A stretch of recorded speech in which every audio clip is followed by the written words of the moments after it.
Қалайсыздар қыздар, қалдарыңыз қалай? Мен жазып қойған болатын мастер-класс VIP пакетін оқығысы келіп жүрген қыз-келіншектер хабарласыңыздар. VIP пакетті оқып алыңыздар. Одан кейін мен сіздерге заказды алып беріп, өзім көрсетем, үйретем. Закуптарыңыздың барлығын жазып берем. Қалай бастаудың барлығын үйретем. Одан кейін өзіңіз ары қарай алып кетесіз. Ең бастысы сіздің табандылығыңыз керек, тазалығыңыз керек. Сосын осы жұмысқа деген сүйіспеншілігіңіз керек, қызығушылығыңыз керек.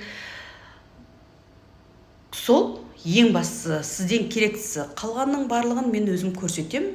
Одан кейін енді жұмыстың көріп жатсаңыз, мен осы арқылы жұмыс істеп жатырмын, басқа жақтан ақша тауып жатқан жоқпын. Соның бәрін көрсеңіз, сізде үйреніп кетуіңізге сенім.